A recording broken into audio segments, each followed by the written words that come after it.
Hello and welcome to the South African Equestrian Federation's podcast From the Horse's Mouth, where we bring you all the trending topics and conversations around our sport. Today we're talking about something that is really important, because behind every great horse and rider, there's a groom who's making it all happen. And this is one of the South African Equestrian Federation's greatest development initiatives, and that is the Groom's courses. The essential part of uplifting everybody in our sport, because welfare really does begin from the ground up. And when we're looking towards high performance, it can only be as good as what's happening in the stable on a day-to-day basis. So we're very lucky to have in here today somebody very well established in the industry, Renae Erasmus, who is running the Groom's courses for SAEF. Renae, thank you so much for joining us. Hello, everybody. So, Ren, for those who don't know, can you tell us a little bit about how the Groom's courses came about? So, of course, in equestrian, we need development. So to do riding for everybody is just not practical, just the pure numbers that you would have to get through. So we just thought, where do we start? Start at the bottom, the grooms. Grooms are the most important. Without them, we have no horse industry, right? So we started to train, and then once we train them, they get some recognition for their work and what they're doing. And what is the SAEF's Groom's course? Can you tell us a little bit about it? So it's basically the basics of horse management, stable yard management. We don't do specifics as in this is how you clean a stable, but every stable yard has their different way of managing their stables and that. So, but the basics are clean water, hay, routine, all of that. And then they do basic horse care. We teach them parts of the horse, so points of the horse, the names of the places, the legs, all of that. I've had a groom come to me and say the horse's ankle is sore before. Yes, and you're like, which ankle? So now we kind of go, okay, is it the pastern or is it the knee? Is it the shoulder? So now they and they get really excited and they learn everything, and then they write a little test afterwards, but basically.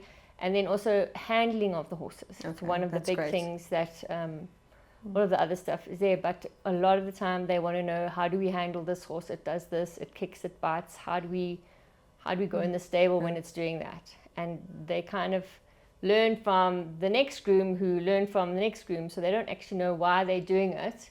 And they start off very quiet, and the next minute there's just questions fly. And That's like, cool.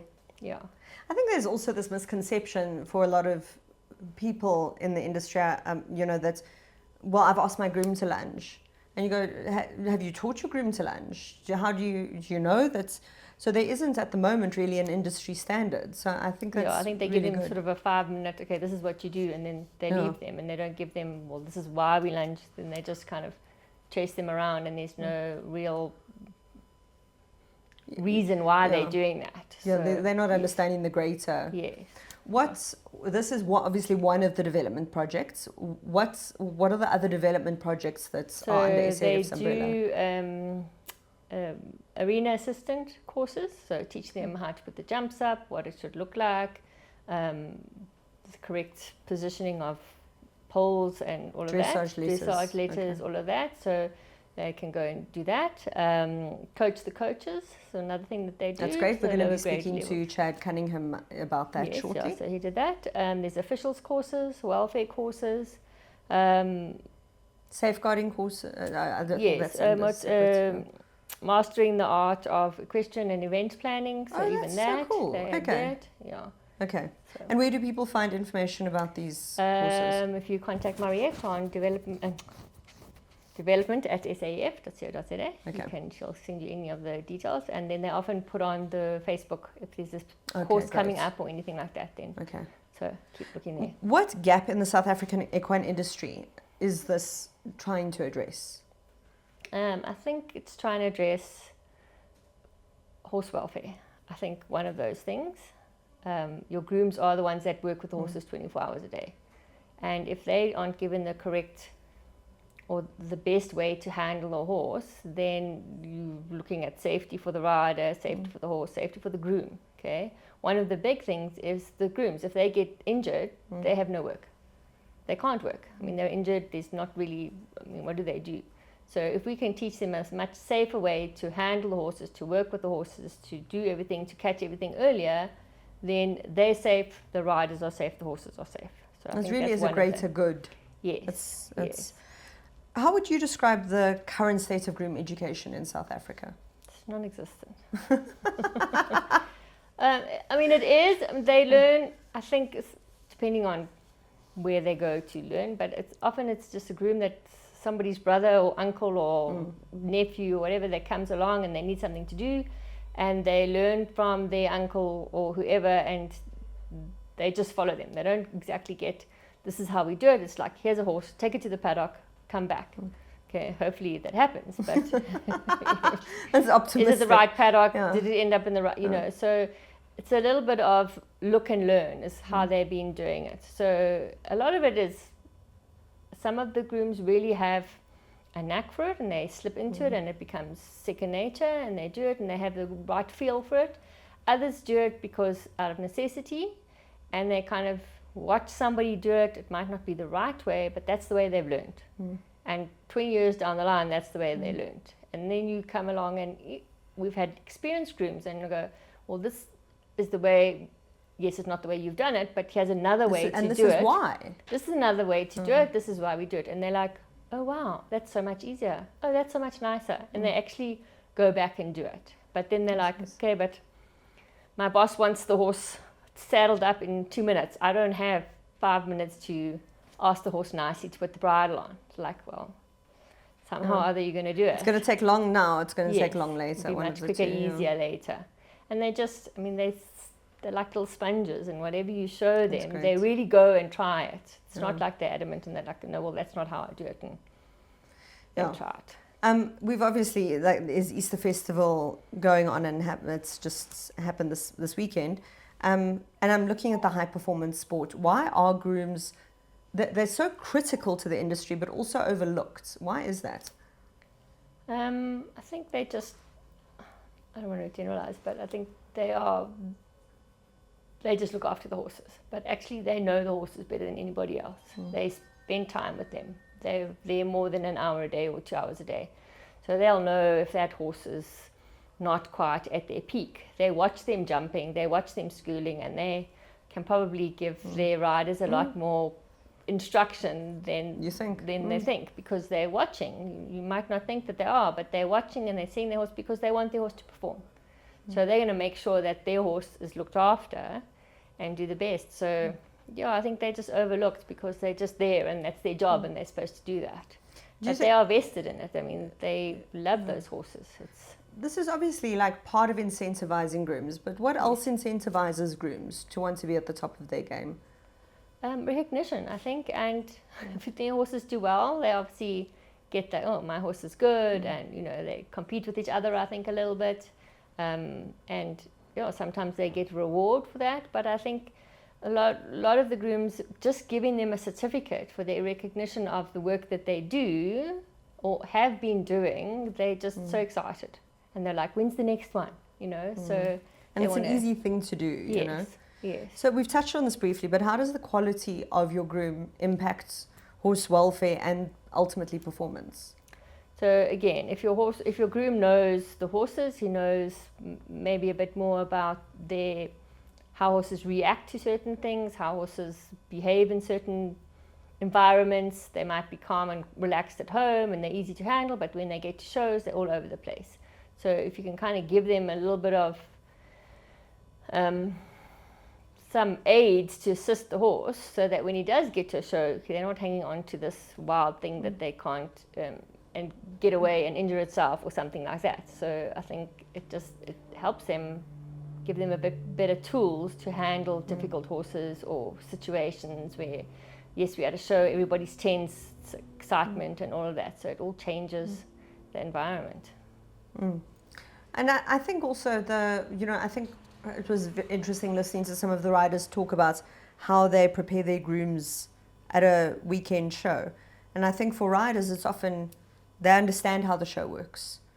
The grooms don't, you know, and if they can have a bit better understanding of what's expected of them, again, like you say, you know, well, you know, we're often not educating them directly. Yeah, you kind of arrive at the show and assuming. You assume they're going to know that by 10 minutes to the class, the horse must be tacked up and ready to go. They They're sitting there waiting, holding the horse.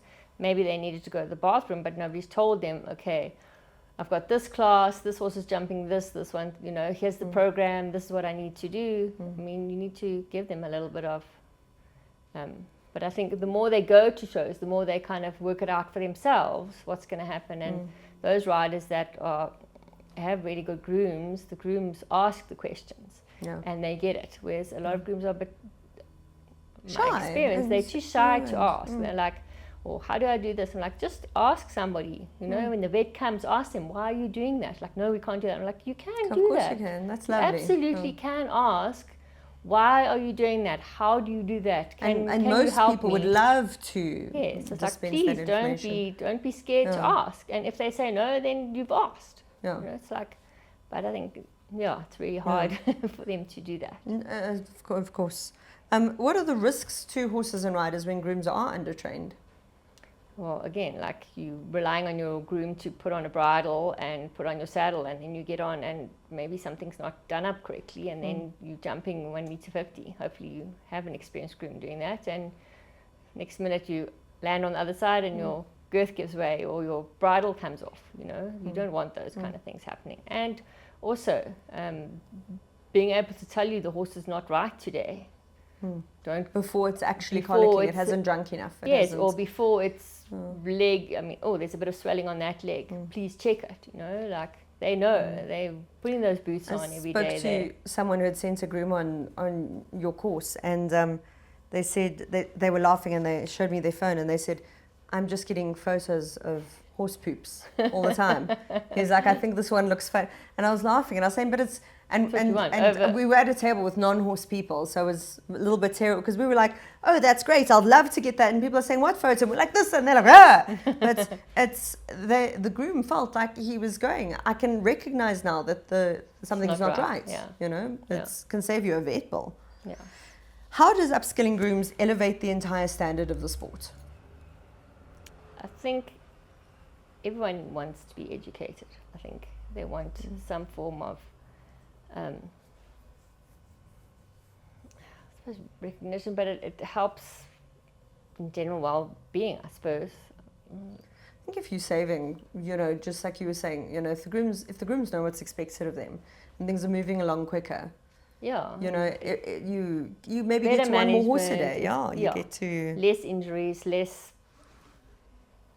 accidents happening, less wastage of whatever. If they're a bit more clued up on what they need to look for and why, I think, and why they need to look for, and that's what we're doing a lot of. Why do we do it like that, or why is that? Why do we, clean the stable? Why do we take that out? Why don't we just leave that in? Why can't we just give them old water? Why do we, why do they have to have grass? And look, all of these questions building up to what you said early on, which I loved. Can you share a moment or example of where this course has made a tangible difference?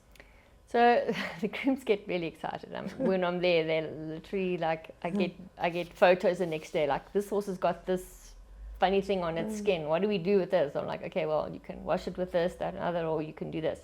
But there was a groom in Bloemfontein who literally took his book to the manager and said, this is the first aid list. I need all of this in my box so I can better look after the horses. And literally a few days later, he phoned the manager, said there's a horse colicking, and he picked it up immediately because he knew the signs and that. And it was a much quicker and easier. And it's like just the motivation from them after the course. A lot of the managers or their bosses said they're just so much more motivated to do better and make sure everything is ready for the horses and managed. And it's so stimulating. Yes, everyone needs it. So what does a typical groom's course look like over 2 days? So it's a 2-day course. We start with a breakfast and then a little introduction as to where they're from, how long they've been in horses. A lot of them are like 1 month into horses or 20 years into horses. Wow. So they vary, and some of them have been grooms and now this is what they're going to do on part-time. And then we do a little bit of classwork. I don't like to do too much paperwork because there's a communication firstly, and not all of them are literate, or they can read, but writing and understanding, that's not so they get a booklet. So you are making space for the barriers. Yes, we're trying to address everybody, and if there's somebody that doesn't understand, often the other grooms help them. Oh, that's lovely. And they translate for them, so there's always somebody that helps, and they kind of start a little bit like offish to each other, and then by the end they're all helping each other and doing everything. So we'll start with just the basics of horses. What's the temperature? What do you look for in a sick horse? So the very basic of what is colic? What does it look like? And we even show them a little video of a colic surgery, and they're like, wow, was that all inside the horse kind of thing. So, and then we go on to parts of the horse. We teach them the parts of the horse, and then they learn that. And then we go out and we do leading and tack and putting on a bridle, taking off a bridle. How do you lead the horse correctly? What's safe? What's not safe? Plaiting. They all want to know how to plait. Oh, that's nice. So they have a little competition between them. Oh, that's and cute. then they're very keen to do plaiting. As much tack as we can, but the basics. So we just show them the different kinds of bits. And we try and demonstrate to them the action of what happens when you yank on the bit to a horse, when you're leading a horse. Why don't yank on it? Just, think about what you're doing, because if you do this is what you're doing to your horse. So a lot of them, it's just a little bit out of fear that they do these things because they don't know any other way to do it. They see how somebody else does it and assume that's the way they do it. Yeah. Okay, but there are easier ways to do it. Yeah. What are the core skills that they learn during the program? You've said there's health and grooming. Health and grooming and horse psychology, maybe, a little bit more of that. Why the horse is doing what it's doing. It's not just doing it because it wants to. We had a couple of grooms that have some horses they said they can't even walk in the stable. The horse tries to bite them and kick them. What do they do? Why is the horse like that? I'm like, well, firstly, don't hit it. And they're like, but we're scared. So I'm like, find some other way to distract him, or put him outside. You actually raise a really valid thing though, Ren, because how often are we relying on our grooms to cure fundamental behavioural issues but a lot of owners can't even handle their horse like that, and they're expecting they're foisting that problem off onto somebody else.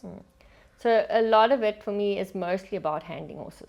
And the horse's mental well-being, firstly, into this day, because if your horse is not mentally well or happy, it's not going to perform well, and it's going to be difficult to handle and difficult.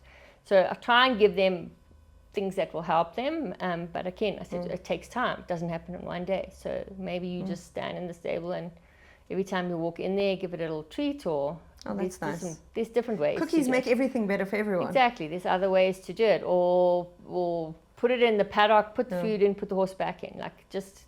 So giving them real tools for handling and management. Yes, without injured everybody. And I think that's great. Is there a pathway beyond the basic course for further development?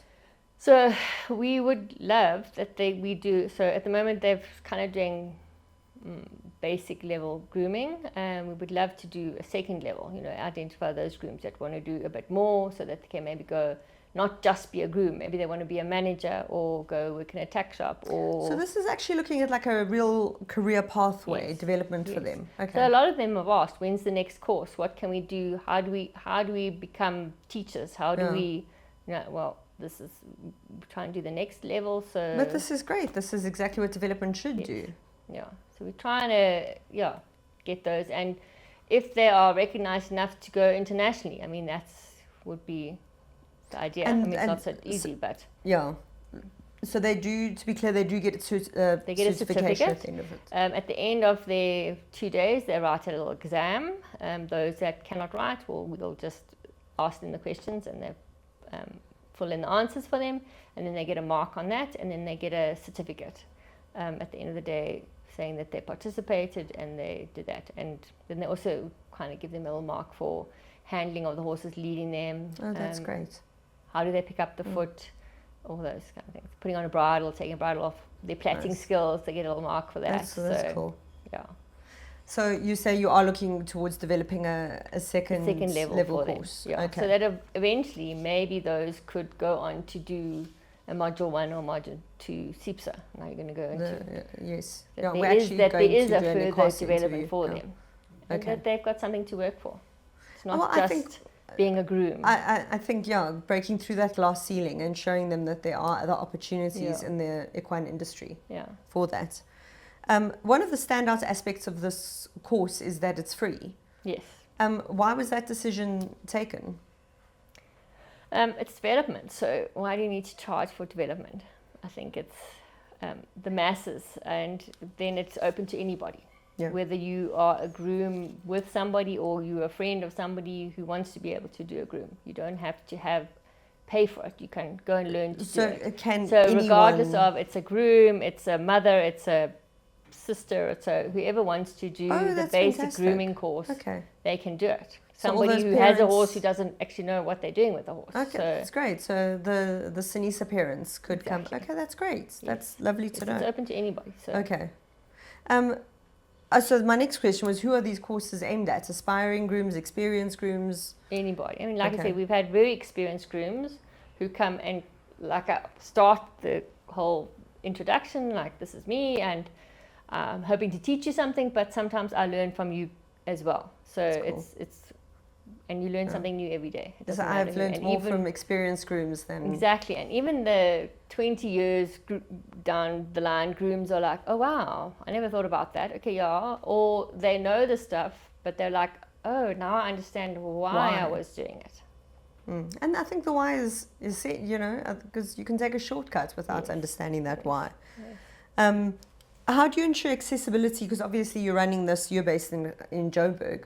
How does this run nationwide? Traveling the country. So we've been everywhere. We've been Limpopo, Mpumalanga, Free State, Cape Town, PE, George. Oh, that's great. Yeah, we're good. Okay, so you and is it happening once a month? How often? Whenever you've got. Yes, it's kind of once a month, but sometimes twice a month, as many as we can. That's fantastic. Yeah. And how has uptake been? I think initially, like when we did the first year, we kind of had 10. Now this year is kind of, as it's progressed, more and more people want to come. But I think when we go somewhere, it's not always, people aren't aware of it. So they don't always send their grooms, or they go, oh, yeah, it's fine. And then they go, oh, on the day. And then we end up, we're supposed to have 10 and we end up having 20, So that's amazing. And then sometimes we're supposed to have 15 and then only 9 arrive because somebody hasn't arranged something or other for the others. So it varies, but people have been, then they go back and they tell somebody else and no, they want to be the next one on the group. So it's kind of. So you're finding like your second round is often more supported than the first one. That's great. And we've had a few yards who are like, as soon as there's a course in wherever, they send 4 or 5 grooms at a time. Okay. So they. And what's the maximum group? Do you cater to yards? Like if a yard has. So we try not to do more than 15, just because we need the one-on-one. It's not a mass production. It's personal time, so that each person can learn something from it. So I'm not just like 30 people and you've got 2 days. It's just not enough time to. No. They each need the experience, need to feel and get the learning. That's lovely. You said that there are barriers such as language. Writing, education. And you're managing those by literally offering them. They don't need to worry if they can't read or write, or if there's a. So they all have a little panic when we say we've got an exam and it's back to school, and they go, but then just like no, you have a verbal test, not written down. Those that can write, they will write, and then the others we just sit and we do a verbal essay or verbal exam for them. That's great. Yeah. And what kind of feedback have you received from the grooms who have completed the course? Oh, they've really loved it. They really, really loved it, and that's just nice. Get feedback every now and again that they're doing this and they've done this. And when I see them at shows, like, when's the next one? When's the like? That's great. And they. So it's really, I mean, they start off a little bit like, oh, why do we know everything, and then they come back. By the end, they're like just so excited, and the questions just never stop. Well, that's great. You look depressed about it, but it's really good. Have there been measurable improvements in yards or at competitions from the owners as a result of we this? haven't really had too much feedback, but I think That's there maybe a has good been. thing. Yes. No news is good news. Yeah, I think just because it's so widespread, we don't. But every now and again, we get a feel-good story that the groom did this and they picked up this and they're really excited about that. And some of the yards they specifically send because the grooms want to learn how to plait, because now they're going to go to shows and they can earn a little bit extra money because they know how to plait, and they get better and better at it, and they want to know how to do this. And then people start asking for that groom, and yes. So then the others were like, okay, well, can we go, please, because we want to learn how to do this. That's excellent. And I think that kicks back to our earlier thing, how does this improve the overall standard of horsemanship in South Africa? And the kids that are engaging with grooms, the parents, the high performance riders, your groom really can set, if they elevate the standard, you all have to kick up a little bit. Exactly. We've worked for a top show jump who I remember his groom saying to him, this is not good enough. You have to do better. And I loved that.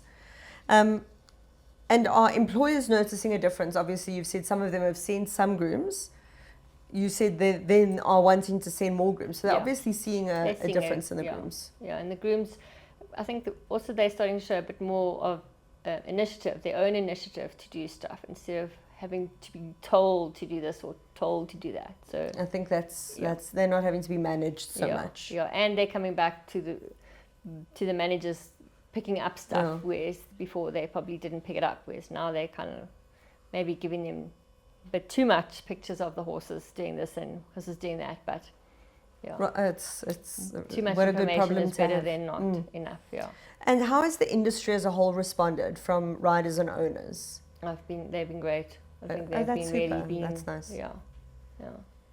Do you feel has there been a bit of a lack of communication, maybe getting the course out there at all, or?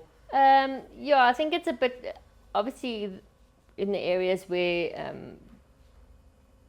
there's more competition, it's easier to put it out, but going to like Limpopo and those kind of areas where there's not huge competition yards and things like that, they don't necessarily hear about it until it's happening, so I think we went, and a lot of them are just they kind of care for the horses, but they don't do too much. So we went to George's club, and the grooms are just there to clean the stables and put the horses out, and that's all they do.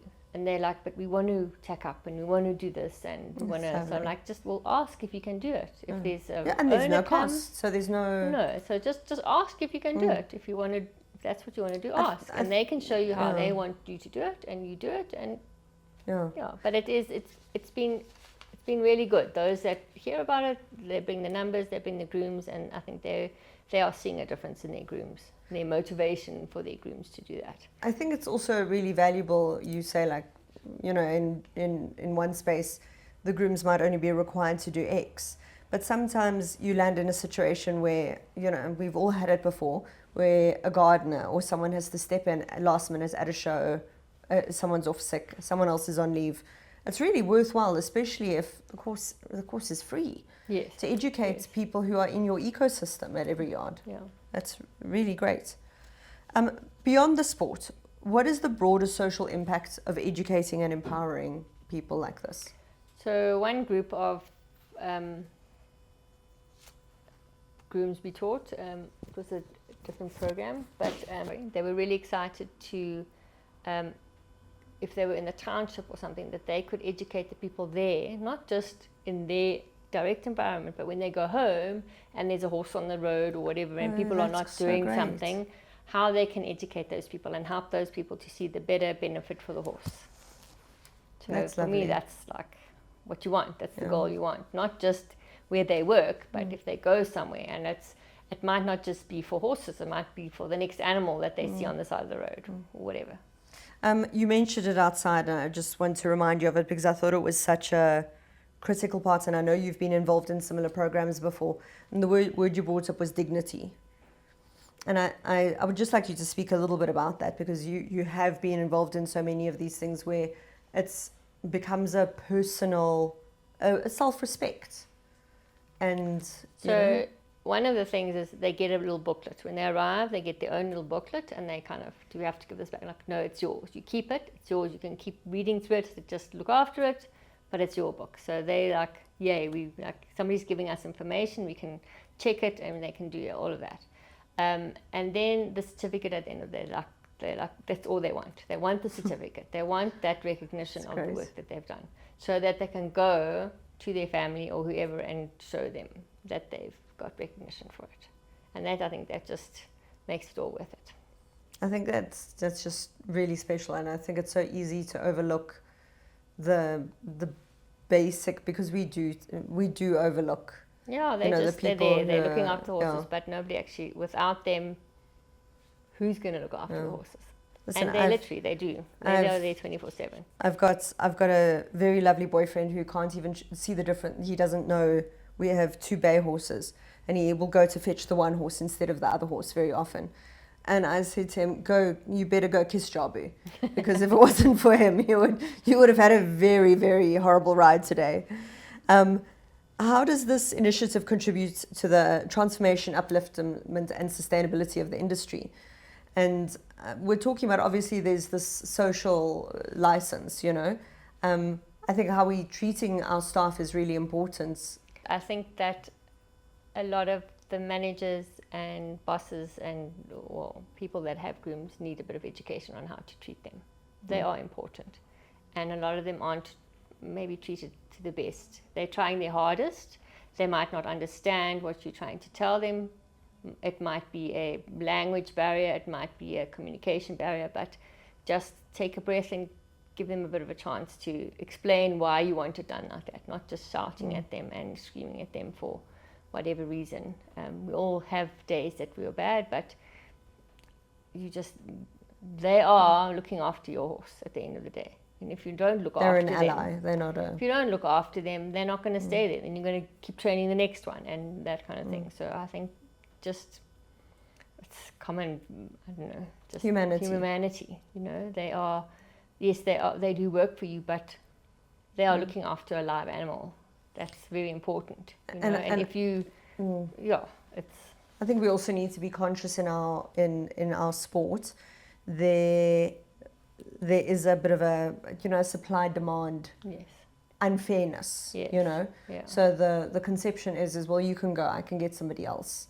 And a lot of the yards don't play by the minimum wage, the UIF, the workman's compensation rules that need to be in place, as you say, to protect the groom as much as they need everyone something, else. Yeah.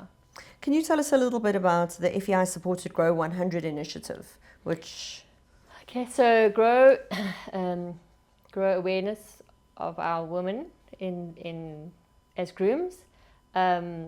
It was a tender through FEI that SAEF won, and basically we wanted to put a bit more awareness to the women in our sport, the grooms basically that look after the horses internationally or whatever. So because you said internationally we're sitting at an 80% female groom rate, and in South Africa it's more that it's the other way around. Yes. So I think overseas there's a lot more women grooms than here. I think here the men go out and they do the physical labor. So I mean, horses is a physical job, but quite a few places we've been to, there have been quite a few women that are grooms, and they are really good at their job. They're very good at their job. Yeah.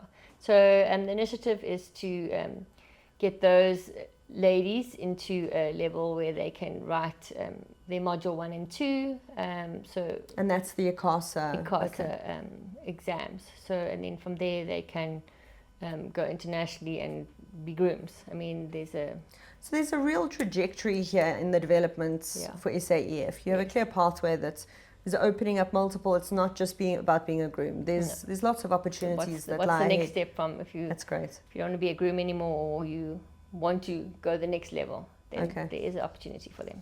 We're trying to. How can riders and yard owners get their grooms involved in this?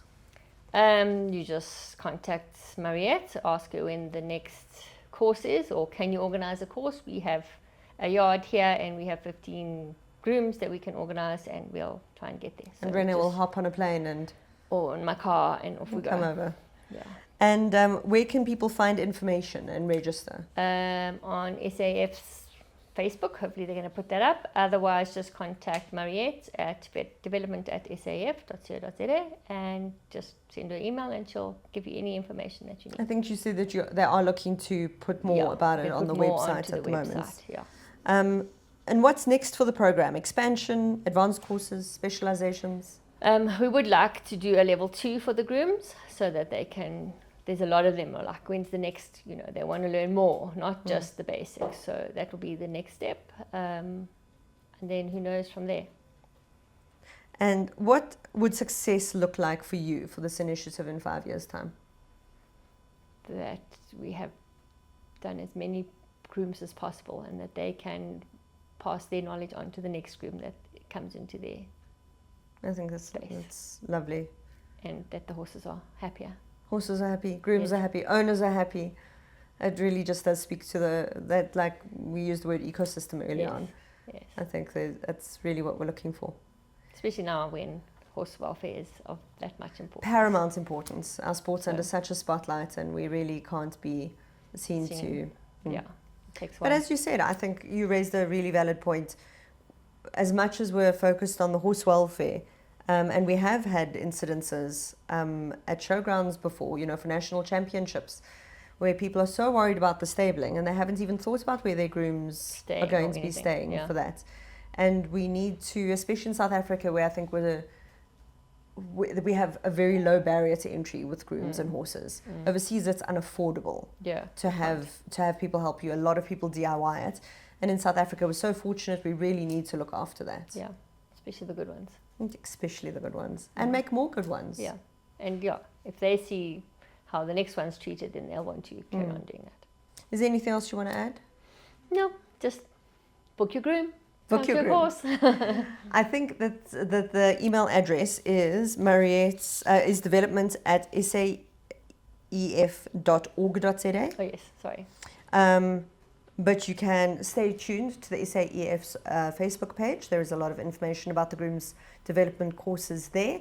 So if you're keen, please do reach out, pop a message, someone will help you, and get as many grooms and as many people in your ecosystem to come and join this and uplift and upskill the entire sport. This has been the South African Equestrian Federation's podcast from the horse's mouth, and we look forward to seeing you at the next one. Thank you.